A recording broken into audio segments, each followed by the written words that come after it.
अस्सलाम वालेकुम नमस्कार। आशा करूँ आपण मैंने समस्ते भलरे थे। प्रथमे शंकराचार्य भिडटी देखु तापर आम आग को कथा हवा। शंकराचार्य स्वामी अभिमुक्तेश्वरानंद सरस्वती एवं तांकर जड़े शिष्य विरुद्ध यौन निर्यातना अभियोग एक एफआईआर रुजु कर कोर्ट का निर्देश पर झुंसी पुलिस स्टेशन रे मामला रुजु कर पोक्सो आईन समेत गंभीर धारा लागू कर एफआईआर अनुजाई घटनाटी 2025 जनवरी 13 रु 2026 फेब्रुआरी 15 मध्य घटी एथिरे अभियोग कर स्वामी अभिमुक्तेश्वरानंद एवं तांको शिष्य दुई शिष्यों यौन निर्यातना देथिले एवं एमानक मध्यरु जणे नाबालक मध्य रहिछन्ति।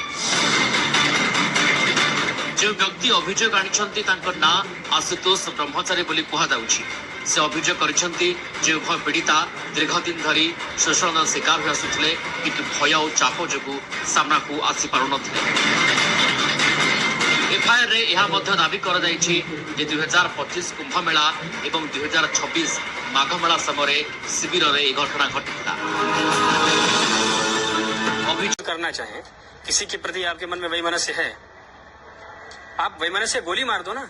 आप इतना घृणित आरोप लगा रहे, इतना घृणित आरोप, इसके ऊपर ये इतने सारे आरोप हैं।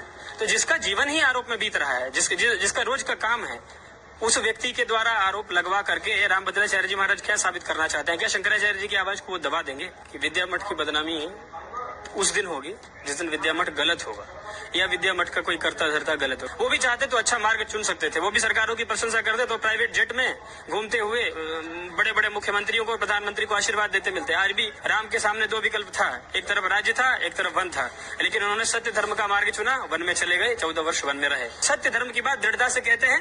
सत्य बोलना यदि उनका अपराध है तो वो अपराधी है, सत्य बोलना यदि हमारा अपराध है तो हम अपराधी हैं और हम जीवन भर अपराधी रहने वाले हैं, क्योंकि हम सत्य बोलेंगे, हम गौ रक्षा की बात करेंगे। हम आपके चाटुकार नहीं है, ना हम आपके गुलाम हैं। आपण माने देखिले शंकराचार्य ऊपर किभली आरोप लगाई। किछि दिन पूर्व रे तांकर गोटे इंटरव्यू देखुଥିଲି, से स्पष्ट कही कि मु जो बाटरे चली दिने ना दिने मो सहित किछि ना किछि घटी पारे। आज तांको कथा सत्य हैला, तांकर बा सेतिकी भूल थिला। से गो सुरक्षा, गो माता को जीवन बचेबा पई, गो हत्या को बंद करबा पई से सरकार को विरुद्ध रे आवाज उठे थिले। आज तांको फल मिली गला। आज्ञा माने तांको ऊपर कौन आरोप लगाई? से ना बालकों को जैन शोषण करथिला। जो बाबा आशुतोष ब्रह्मचारी जाइकरी एफआईआर करछन्ते, तांको नारे केस करछन्ती। आज्ञा से आशुतोष ब्रह्मचारी को ऊपर 27 रु ऊर्ध्व रेप आ गो हत्या भली अपराध से जड़ित अछन्ती। से जाइकरी केस करछन्ती।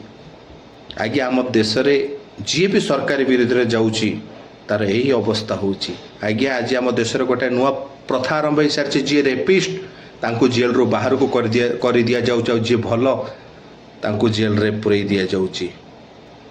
बस मुझे एतिके कहबी, स्वामी जी आपण आपणकर लड़ाई जारी रखंतु। पूरा भारत हिंदुस्तान आपणक सांगे अछंती। सत्यमेव जयते।